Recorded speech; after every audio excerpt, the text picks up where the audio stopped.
The only mystery about this election, other than whether they'll steal it again or not, is where did the Democratic Party and George Soros find all of these people to do these Kamala ads that we've all of those people, if you know how to read body language and you know how to read truth and lies, all of those Kamala Harris ads that are people talking about they used to be a Trump voter, now they're voting for Harris. They're all complete liars. Like, you can see it in every single person's eyes. The only mystery about this election is, like, how the hell did they even find people to do that, and how much did they pay them? What's happening, everybody? Thanks for coming to my channel. Hope everyone out there is doing well. My name's Zach Simone, and this is my channel, Zachary Simone. Yeah, quite original. No, I could go into that, man. This is an old account. Just started posting videos on it. Didn't really start a channel per se. And certainly my account is on every single list out there. So first off, I really need everybody's help. I'm not doing this for money. And certainly my stuff, to some degree, I think it's like, I don't think anybody sees it. I make stuff, I don't think anyone sees it. So anyway, I'm here to talk about the election day 2024, right? It's a big deal, man. We're all sitting here chewing our fingernails down to the nubs, right? What's going to happen? I mean, geez, it's the country certainly just split down the middle, right? Let me bring this mic up a little bit, get it over the edge of this chair. So I'm going to do that.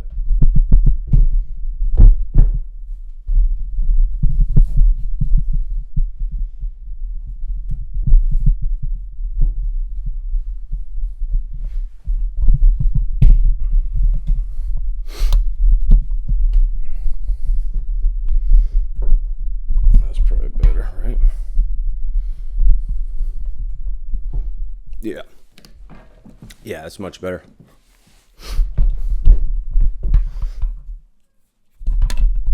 Much better.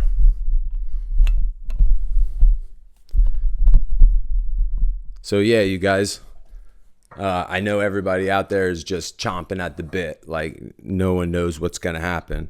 Right? The electorate is just split down the middle. I know I wasn't the only one out there saying this the last election, but it was pretty clear to see that when I walked around and the people I talked to, which are many, I talk to people every day, all day, everywhere I go in my city and anywhere else. It was clear that Trump had a significant advantage of support. I saw this in, front yard signage. The only area that I saw it was split down the middle was on the TV and in the media, where they're telling you that. Now, at the time, I think most people believed that, right? I remember talking to people about this issue, and I people are just kind of like, well, I don't know. And, they come up with some justification that they use to, like, lie to themselves. You know how this goes. So I think at this point, everyone can see, because they're doing the exact same thing, okay? Take a look around you. Take a look in the comment sections. I saw this thing about Kamala Harris. It was on a channel that I watch, and it had to do with a tweet that she made. She got ratioed so bad that, like, the percentage of people, it was like 32 million people saw the video with 16,000 likes, I think. And it was like a 0.0003 percentage of likes. So, like, I know it's not that bad everywhere, but I think it's close. I really do. I think it's close, man.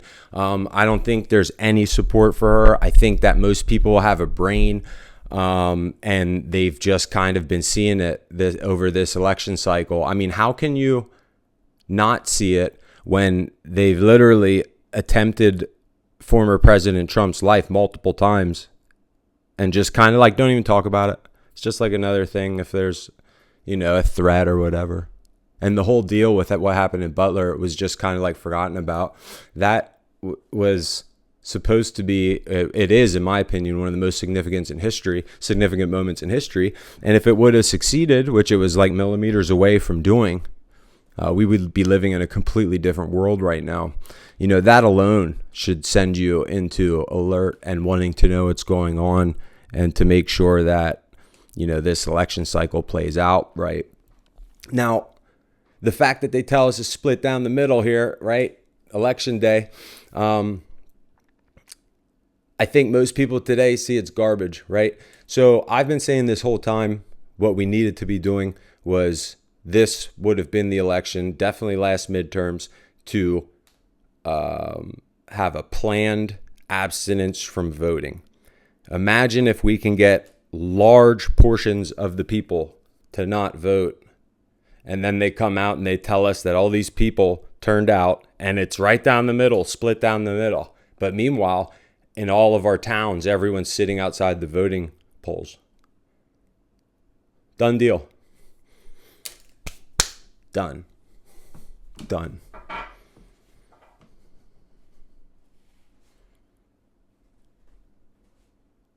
All we have to do is get this around things like this. We can do this. We can organize in this and many other ways.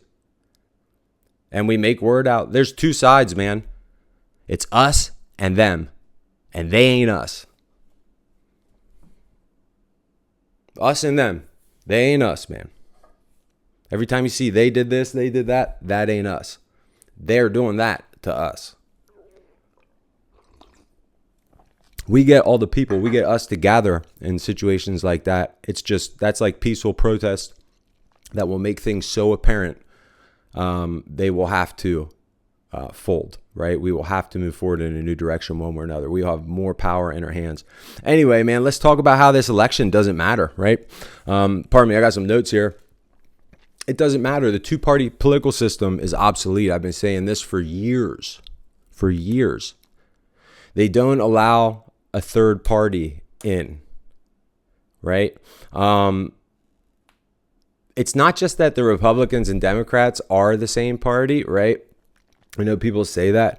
If you look at the history of party politics, which I gave a fresh read over a few weeks back, the Democratic Party started as the Democratic Republicans.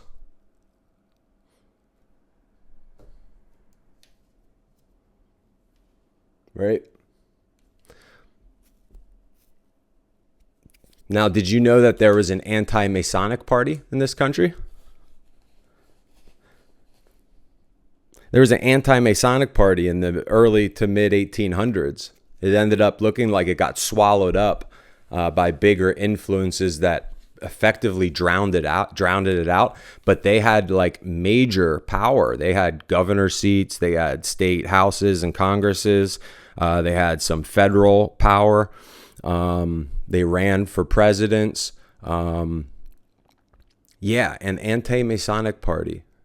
So there was this whole period during this period of time, late 1700s, probably early 1800s, where the people knew that there were groups conspiring to control the government from the shadows. So much so that there was a party that formed and existed for 40, 50 years in America over it. So this is not the first time this has happened. This is why it's important to be educated and aware. And at this point, I don't understand why people give any credence to anything coming from established sources, right? Like, I've been saying that two-party politics alone isn't just obsolete, but all of our institutions are corrupt. That's been my line for over 4 years plus.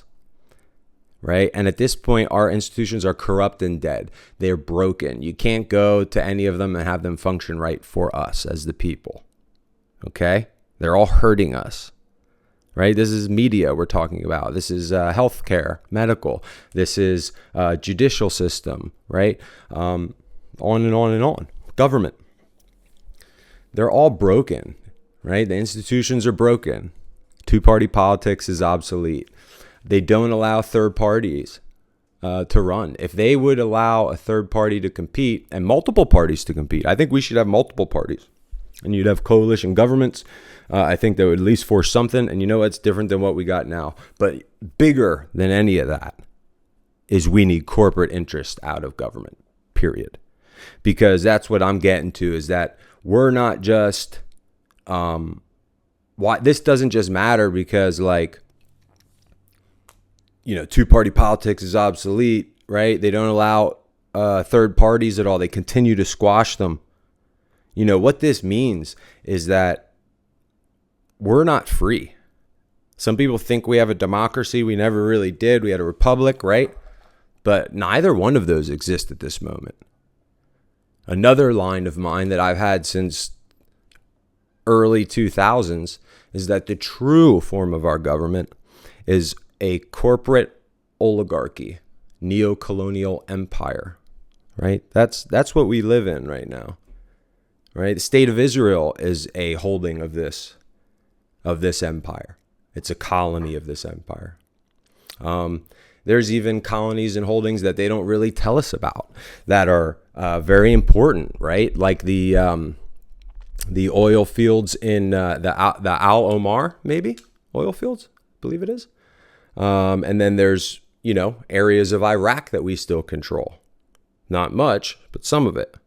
Those are considered territorial holdings of the neo-colonial state at this point. And our corporate oligarchical neo-colonial state that is basically collectively what people would consider and know as the West, right?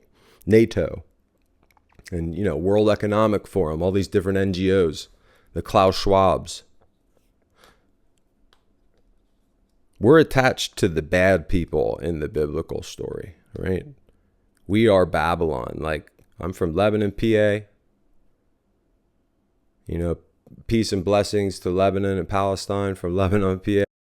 So, yeah, man, my prayers are with people in Palestine and Lebanon, and all the other peoples of all the places that are neo-colonial corporate oligarchical empire has hurt through over these years.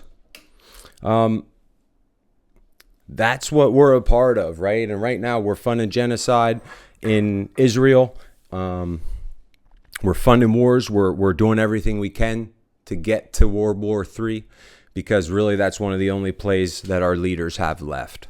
And this is why it doesn't matter, because regardless of either candidate winning, they are still controlled by the AIPAC lobby, right? We're still going to be backing Israel, right? Which, you know, we'll get to that in a second. But we're not free, man. So, like, we're at a moment in time where action is required. The actions, the decisions of, you know, that we have been making and the generations that have come before us have put us in a position where we need to do something to salvage our freedom and our way of living so that it's not destroyed and that we don't hand our children an apocalyptic existence. I don't understand what it is about Americans that causes you guys to, like, not care. I didn't take that experiment, man. I actually kind of was well read up on everything and knew about it from the get-go. But regardless, no one wants to believe you. A few people did. They were lucky. But, like, I couldn't believe that we didn't fight that down. They came for all of us. They're continuing to. They're trying to push us into World War III. You know, the good bright side is that literally God is conspiring a set of players on the international stage to handle the evil that are the leaders of our countries, right? And this neo-colonial empire. Because they've fumbled the bag, man. I'm going to get to that in a little bit. We'll get to that in a little bit. All right, man. So, like, we're not free. I'm, you know, Jesus Christ is my Savior. Everyone out there, you'll find true freedom in God and Jesus. All my other brothers and sisters of any other religions, I don't wish to squabble with you at all. I just want to meet you in proper faith in the goodness of our God and Lord, and respect your beliefs and you respect mine. And I know that at the end of the day, we are all on the same side. So anyone that talks about dividing a good from a good person, they are evil. There's two sides, like I said, man. It's them and us, and they ain't us. So anyway, God bless all my Christians out there, and a lot of you have been lulled to sleep. Pastor Paul Bagley, like straight up, I got a lot to say to you. Mike from around the world, I got so much to say to you. You guys really, disgust me. But we'll get to that. But like what you do on that channel, that embodies the lie that has been sold to Christians. That is a huge part in propping up this murder and genocide right now on behalf of Israel. Because in large part, it's on the back of like the retarded Christian right now, apparently. I'm not judging anyone, but I know that there's a lot of these people that are sitting and waiting for rapture, and they just think Israel's like, we'll support Israel, like whatever, because the Bible told us. Like, you guys don't even know what you're talking about. The Bible doesn't say that. And the Bible basically says that, they have a different God than Christians. So you should probably read up on that and understand that you either supporting them or just sitting here and giving your silent consent is essentially rendering you a member of the beast and the beast system. I live right in Babylon, and I'm shouting it down all the time, every day. And I could never see a more honorable existence than that. And I will do that until, God tells me not to, and I'm not allowed to. And Christians, you need to wake up. There isn't going to be a rapture where we get lifted up. We need to act. We need to act to live out God's will on this earth every day. When you do that, we can cause great things to happen. And when you live in God's will, He will have your back, right? Your intuition will be strengthened. The Holy Spirit will live within you. It's a truly invigorating experience. But sitting here saying, I'm ready to go, while children are getting slaughtered and you don't care, and you're supporting people that are openly supporting Bibi Netanyahu and openly supporting the state of Israel, I'm no judge, but I'm not falling on the side of people that's killing babies and burning hospitals, burning people alive in hospitals. Okay, that's the side that you're falling on. And look at my work. I don't know what to do about this, man. As an individual, as Zachary Simone, I don't know what to do. I write articles about this. I'll make videos about it. I've been doing art recently about it, and I hope it gets out there to people, man. I hope that everyone out there, I hope this gets to people, and I hope that people can see it and share my stuff. That's the only reason I make this stuff, man. I've set my whole life aside for this. And I would just love to see people starting to take it up a little bit. But I know that it'll come in due time, and I haven't really given it an honest, consistent, steady push. I've been getting better at producing content, but I'm an artist at heart, and I work in so many different formats. I think everything I do every day is art, really. And so I have my hands in so many different things. And it's been hard for me to make videos one after another with YouTube videos. It's one day, one video every day, one after another. It's been difficult to get that in place into my life, right? So, but we're getting there. But I could use support from everyone out there, man, for real. But like, let's talk about, right, you want to prove that we're not free? This is what my next notes are here. Let's talk about how we're not free, okay? Here, I might as well flip this guy on. Yeah, let's talk about why we're not free. I mean, last year's election, does anybody know, right? Like, I don't know. I think most people I know look at the last presidential election as if it was stolen. There's like this whole deal with people coming in and dropping off ballots last minute. I don't know if any of you guys were like aware of that, right? And then like case in point for how they do things, the Democrats accuse the other side, whether domestically or internationally, of exactly what they're doing, right? That's the tactic of NATO, and that's what they did with Trump. And oh, he's a threat to democracy. January 6th, when they literally stole an election, they stuffed ballot boxes.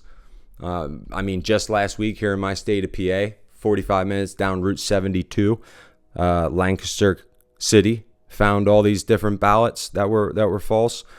I mean, it's ridiculous, man. Really. Everyone sees through it. So, like, they clearly stole that election in front of us. Then they have the gall to go on and talk about January 6th like this. And also, let's talk about the men that are imprisoned right now, like facing ridiculous sentences when we're all sitting here doing nothing. Like, what if that was you? And you just happened to walk through that when you were in a group that was egged on along with this by these feds, and now you get these sentences because you happen to touch something. I mean, these people, that was not anything that deserves a sentence like that. That's cruel and unusual punishment. There was no insurrection that was attempted that day. And it's been proven that it was another psyop egged on by the deep state federal government. And then they have the gall to go on and advertise for Kamala, talking about, oh, January 6th was when it just all went to shit for me and I couldn't support Trump anymore. He's a dictator. Or like, the only mystery about this election, other than whether they'll steal it again or not, is where did the Democratic Party and George Soros find all of these people to do these Kamala ads that we've seen on the internet, like on my YouTube and social media? Like, these people are crazy, yo. Like, I don't know how many of y'all out there can read people, right? I have a skill where I rooms kind of react to me, and I can read people, man. Like, dead ass, not many. I figure it all out, and usually it don't take long. All of those people, if you know how to read body language and you know how to read truth and lies, all of those Kamala Harris ads that are people talking about, they used to be a Trump voter, now they're voting for Harris. They're all complete liars. Like, you can see it in every single person's eyes. Easily. The only mystery about this election is, like, how the hell did they even find people to do that? And how much did they pay them? I've actually been, I've worked in film production, right? And shot videos and 30-second TV commercials. And so I've been around film sets, and I know what it's like to edit videos together and to, like, oh no, we got to grab one more shot, get a shot of him saying this and da-da-da-da-da. And I can see how these were put together. And, like, I've seen even some of the settings for the one video, the guy made sure he had this set in the back. And I mean, it's just really, really, like, I can see through it. I've been there. I'm sure people don't need the experience to see through this stuff either. Those ads are a literal joke and an insult to us, just like everything else that they do, right? We need to start understanding that this stuff is a threat to our lives. We could all be living collectively a much better existence. We could have something much better to hand to our kids. So, both candidates are fully bend the knee to AIPAC. They are dripping with Jewish money, and they're going to do whatever the Jews and the military industrial complex wants them to do. So we're not free. This election doesn't matter because that's going to be the outcome. And then everybody says this, listen, like, Biden and the Democrats have driven our country off of a cliff. This is the worst managed period of years ever in American history. And they fumbled our world hegemony. And we had every chance to be the world superpower for an infinite period of time. And they managed to fumble it in a matter of about 20 years.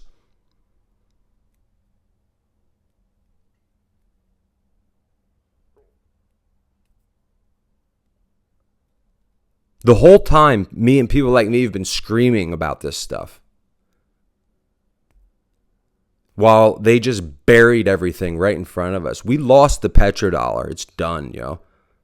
Like, we fumbled the bag. It doesn't matter if Trump gets elected.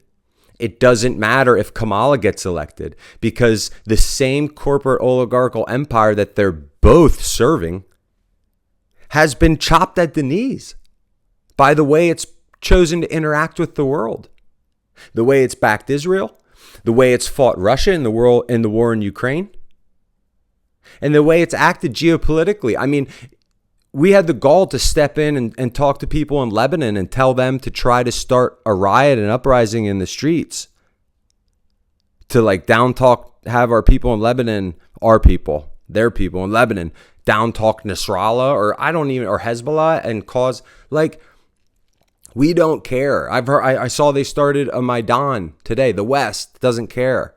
I think they wanted a new Maidan in Georgia. Right? I saw that headline today. Didn't read anything more about it. But I mean, they have no other gear, man. This way of doing things, they fell asleep at the wheel. They fumbled the bag.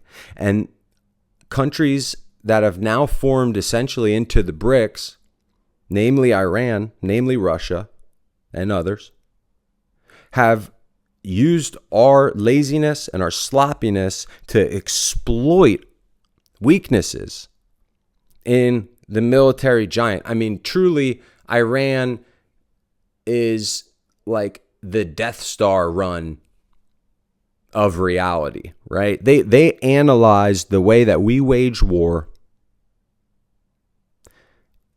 and they came up with a counter way to fight us and win. Russia was able to do that in large part as well, but